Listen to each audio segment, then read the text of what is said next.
that I'm not going to let him get away with it here at this town meeting. To say that, they say he's a dirty fighter. He's insinuating, but he's really snitching. If I'm a dirty fighter, keep it to yourself and don't be a quiet snitch. Yeah, I said quiet snitch. I just invented it just now 2 seconds ago. But you know, it's the loud snitch and it's a quiet snitch. So he wants to insinuate and take it somewhere else, but he said it. Once you say it, it becomes you said it.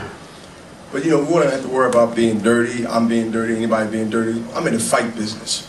As Mike Tyson said, when people said this and people said this, man, I'm in a hurt business.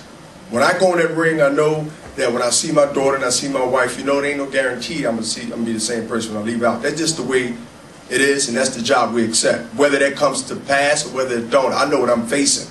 Is he's willing to risk what I risk?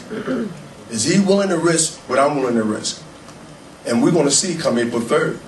And the only way you're gonna find that out is when it comes to a point where you gotta sit down in the corner and come out the next round and lay it all on the line. And that's what I'm willing to do. Roy Jones Jr. would get knocked out come April 3rd. What was like to subsequently watch him go proceed from there with like 10 straight years of great fighting, going unbeaten and watching that? Well, my first date was kind of sloppy too. You know, when you... Some people got that. It's like being in anything that most people can relate to. First day in high school, first day in college, first year in college. But the experience that I got from that fight in 1993 with Roy Jones Jr. shows on my resume. I won 22 title defenses once I won that title. Breaking records, setting records. And over a decade being undefeated. And cementing my legacy in the middleweight division as a top 3, some argue the top 4, some argue the top 2 middleweight of all times. That's what most have written.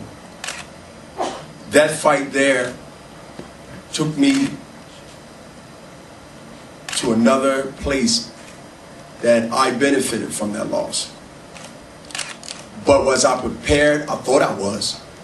We all do, until you realize that you're not. But when you bounce back and you look at the mistakes or what you could have, would have done, we all hear that. It's called Monday morning quarterback. I always been good at undoing what I didn't do the first time, even in my personal life. I haven't been back. It's 20-something years, baby. That's just in my DNA. That's just my character. So I hope I answered that question more than once, or more than 2, 3 different ways, but that's what made Bernard Hopkins' career from experience. When I get to that level again, in Ecuador, Segundo Mercado, and then the rematch, I never look back. Did you have a lot of jealousy, though, watching him from that point forward? Jealousy is a wrong word. Okay, he said jealousy, and he's supposed to say jealousy. See, jealousy and avoiding a guy for 17 years. Look, I moved on. I moved on. I could have been sitting here saying, look, I'm fighting someone else. Because if Roy Jones Jr. didn't want to agree to fight me after 17 years, you know what? What I got to lay my hat on? Let me remind you. I don't know if it helps the promotion or hurts the promotional, but I basically ruined 2 guys that basically took his career to another level. Y'all know who those 2 names are? Glenn Johnson was undefeated, 20-something years old. I took him 11 rounds, punished him, and then I knocked him out in 11th round. CBS, I have a great memory. Most reporters don't write about it because it seems not to be nothing to write about. Antonio Tarver. I was content to go off in the sunset knowing that, hey, I never got Roy, so I can't say I knocked him out. But guess what? They say styles make fights. Maybe they do.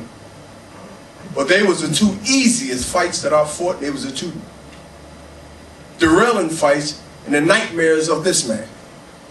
So you put all those 2 together. And let's see what we come up with come April 3rd.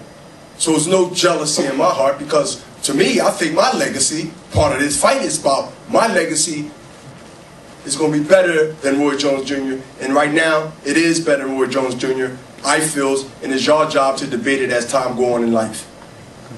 And is that you didn't want to give Bernard Hopkins an opportunity when I earned it by beating Tito for the undisputed middleweight champion, when they had so many times where we supposed to have fought, didn't fight. This fight should have been made. This fight wasn't made. So you didn't want me to get in the spotlight, to get the opportunity to prove that I am better than I was in '93. So this guy tried to stop what we call blessings. You know, you ever had a boss that you know you're doing your job and you know you should be in that spot, but somehow that boss don't promote you. It's not because you're not qualified for that job. It's not because that you can't handle the job. It's because he got another agenda. If he put you in the light, then his job might be in danger. He wanted the light, he got the light. So I had to go another way to get the light on me. So it ain't jealousy, it's that Roy Jones Jr. didn't want Bernard Hopkins to share that light or to be competitive in that light where we have to come together in the ring. But he wants you to be fooled to think that I'm jealous. Like someone saying, I raise your taxes, but he's saying I can lower them because he wants you to vote for him. It's the same subterfuge and deceit that he's trying to do.